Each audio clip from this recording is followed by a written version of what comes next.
ዓለም በአራቱም አቅጣጫዎች ሰሜን፣ ደቡብ፣ ምስራቅና ምዕራብ ተብላ ከመከፈሏ በፊት ሰው ምድርን በስም ከመጥራቱ በፊት ካርታ ከመሰመሩ በፊት ሕግ ለሰው ልጆች ገዢ ይሆን ዘንድ ከመጻፉ አስቀድሞ በዚች በምንኖርባት ፍጥረተ ዓለም አንድ ነገር ብቻ ነበረ። አሁንም አለ፣ ወደፊትም ይኖራል።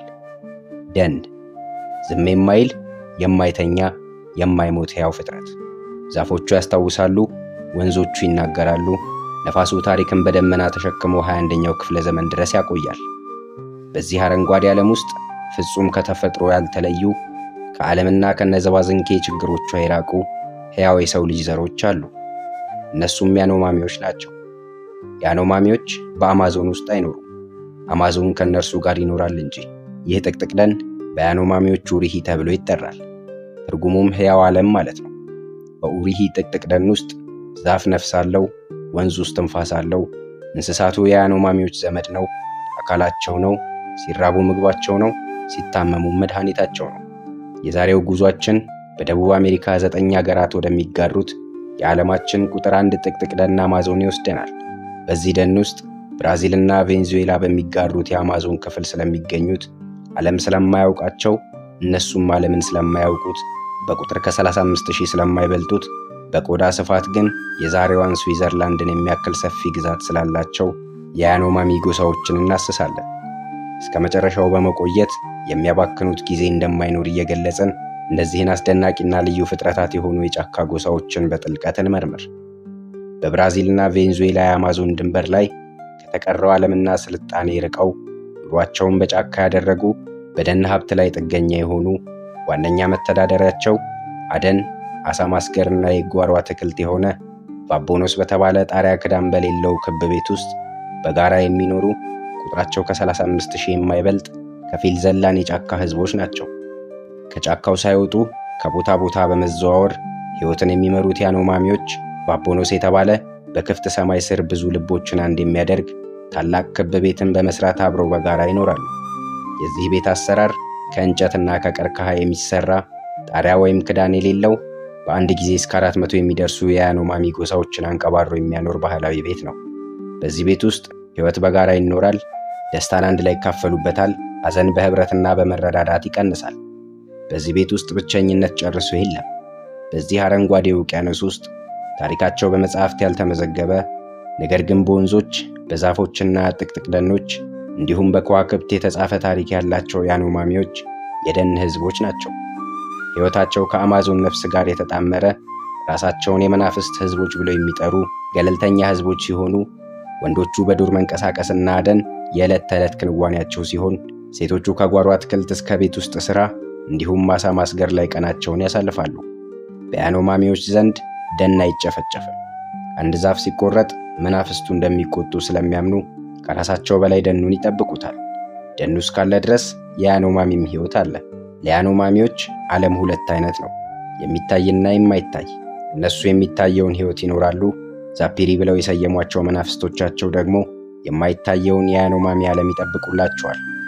እነዚህ መናፍስቶች በደኖቻቸው ላይ ሰፍረው እንደሚኖሩ ያምናሉ። ስለዚህ ደኑ የአማልክቶቻቸው ማደሪያና ሰረገላ ስለሆነ ይህንን ደን መጨፍጨፍ አማልክቶቻቸው የሆኑ መናፍስትን እንደመዳፈር ነው። ምክንያቱም አማልክቶቻቸው እንስሳቶቻቸውን ይጠብቁላቸዋል። ተራራውን እንዳይናወጽ ቀጥ አድርገው ያቆሙላቸዋል። በሰማዩ ዝናብ መሬታቸውን ያረሰርሱላቸዋል። ወንዞቻቸውን ይሞሉላቸዋል። የመንፈስ ዓለም የሕይወታቸው መሠረት ነው። ሁሉም ፍጥረታት ድንጋይና ዛፍ ሳይቀር መንፈስ እንዳላቸውና ሕያው እንደሆኑ ያምናሉ። የያኖማሚ የዳንስ ባህል ከኮስሞሎጂና ከጫካ አማልክት ዛፒሪ ጋር ጥልቅ ቁርኝት አለው። ክብ ሰርተው በተለይም ሴቶቹ ረጋ ባለ ስልተ ምት መሬትን በእግር በመምታትና የሚያምሩ ዜማ ያላቸውን ድምፆች በማውጣት በደመቀ ጌጥ ተውበው አማልክቶቻቸው የሆኑ ዛፒሪዎችን የሚያከብሩበት ሥርዓት ነው። ይህ ሥርዓት ለቀናት የሚቆይ ሰውነታቸው ከአፈር በተዘጋጀ ቀይና ጥቁር ቀለም ተጊጦ የሚከወን ሥርዓት ነው። ዘፈኖቻቸው መዝናኛ ብቻ አይደሉም። በስልታዊ ዜማ ተቀምረው እርምጃ ከተሞላባቸው ትውስታዎቻቸው ጋር ስልተ ምት ባለው የዳንስ ቅኝት ከአማልክቶቻቸው ጋር የሚገናኙበት ጥበብም ጭምር ነው። ይህም በመኖሪያ ደን ምድራቸው ኡሪሂ ውስጥ ሰላምን ለማምጣት የተፈጥሮ ሚዛኑን ለማስጠበቅ እንደ ምስጋና የሚጠቀሙበት የአምልኮት ሥርዓት ነው። ከከተሞች ድንበር እንዲሁም ከዘመናዊው ዓለም በብዙ ርቀት ላይ የሚገኙት ያኖማሚዎች ከሺህ ዓመታት በፊት የነበሩ አሁንም ያሉ ከደኖች ጋር እኩል የሚተነፍስ ሕይወት ያላቸው ድብቅ ጎሳዎች ናቸው። ያኖማሚዎች ብንነግሮ የማይዋጥሎት አንድ አስደንጋጭ ባህል አላቸው። ይህም ለመንፈሳዊ ቀጣይነት ሲባል አንድ የያኖማሚ ጎሳ አባል ሲሞት ዘመዶቹ የሆኑ ያኖማሚዎች እንደተቀረው ዓለም አልቅሰው አይቀብሩትም። ይልቁንም የሞተውን ሰው በድን ያቃጥሉታል እንጂ። እና ይህ ምን ይገርማል? ህንድና አንዳንድ የዓለም ክፍሎች ውስጥ ያሉ ሀገራትስ አስክሬንን ያቃጥሉ የለም ወይ እንዳይሉ። ምክንያቱም ጉዱ የሚመጣው ከዚያ በኋላ ነው። ከላይ እንደነገርኩ የሞተ ዘመዳቸውን አጽም ካቃጠሉት በኋላ ለመንፈሳዊ ቀጣይነት ሲባል የተቃጠለውን በድን አመድ ከሙዝ ሾርባ ጋር ቀላቅለው ይመገቡታል። ያኖማሚዎች ልዩ የሆነ የማይዛመድ የራሳቸው የሆነ ኒናሞ፣ ሳኑማና ዋይካ የሚባሉ 3 አይነት የቋንቋ ዘዬዎች አላቸው። ተፈጥሯዊ አዳኞችና አትክልተኛ ህዝቦች ሲሆኑ በጓሯቸው ሙዝ፣ ማዮንካና ድንችን ይተክላሉ። የዕለት ተዕለት ምግባቸውም እነዚህና የዱር እንስሳት እንደ ፓፒረስ፣ ዝንጀሮና አጋዘን ያሉ ስጋዎች ናቸው። ያኖማሚዎች ዝም ብለው ያድኑ። እያንዳንዱ አደን መንፈሳዊ ህግ አለው። እንስሳትን በክብር ይገላሉ። ማባከን ኃጢአት ነው። ተፈጥሮ፣ ህይወትና አደን በያኖማሚ ዘንድ ሚዛናዊ ነው። የያኖማሚ ልጆች በነፃነት ያድጋሉ። የዘመናዊው ዓለም ፍልስፍና የሆነው ትምህርትን አያውቁም። ከተፈጥሮና ከታላላቆቻቸው ይማራሉ። በመስማት በማየትና በመሞከር ውስጥ ያድጋሉ። ፍርሃትን እንዳያውቁም ከህፃንነታቸው ጀምረው ዋና በማለማመድ ዱር ይዘዋቸው በመግባት አደንን በማለማመድ ፍርሃታቸውን ያባርሩላቸዋል። በያኖማሚ ልጅ የአንድ ሰው ንብረት ብቻ አይደለም፣ የማህበረሰቡ ነው፣ የዱሩ ነው። የሰለጠነው ዓለም የሚመራበት ሰዓትና ቀን ቆጠራ በያኖማሚ ዘንድ አይታወቅም። ሕይወት የሚቆጠረው፣ ሰዓት የሚቀመረው መሽቶ በመንጋት ውስጥ ነው። ያኖማሚዎች ከአማዞን ጥንታዊ ህዝቦች አንዱ ናቸው።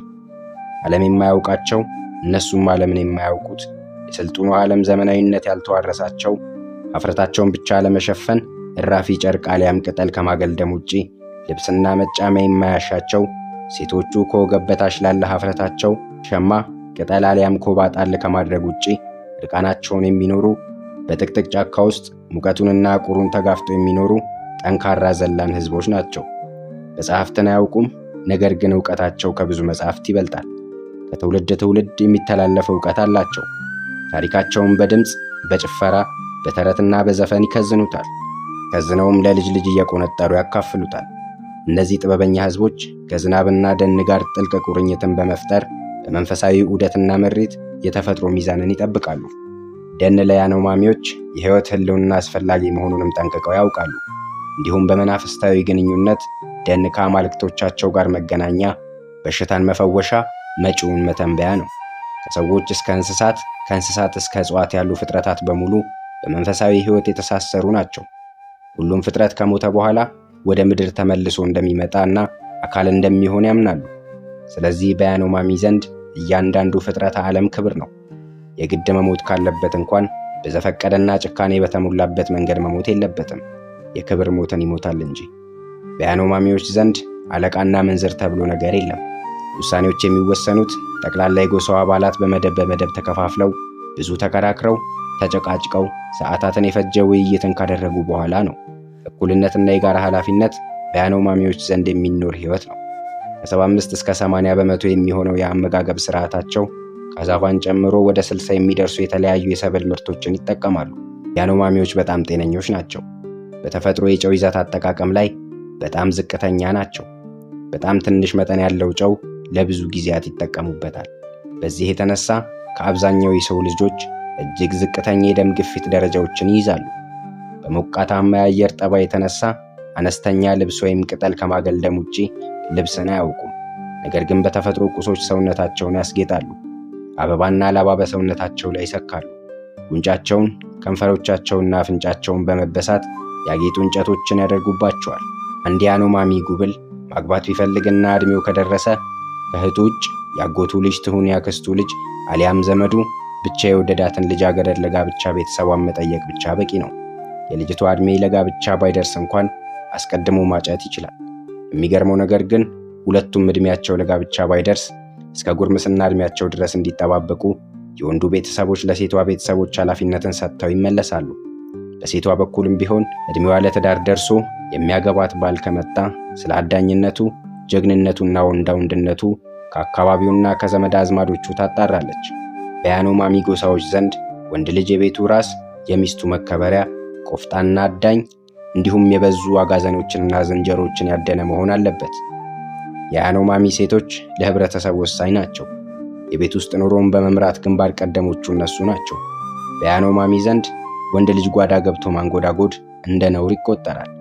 አድኖ የሚያመጣውን አጋዘንና ዝንጀሮ የማዘጋጀቱ ኃላፊነት የሚጣለው በሴቷ ያኖማሚ ላይ ነው። እንዲሁም የሽመና ስራዎችን፣ አሳ ማስገርና የጓሮ እርሻን ደርበው ይሰራሉ። የያኖማሚ ህፃናት ከፍ እስኪሉና ለአደን እስከሚዘጋጁ ድረስ አብዛኛውን የልጅነት ጊዜያቸውን የሚያሳልፉት ከእናቶቻቸው፣ እህቶቻቸው እንዲሁም በአንድ ቫቦኖስ ውስጥ አብሯቸው ከሚኖሩ እንስቶች ጋር ነው።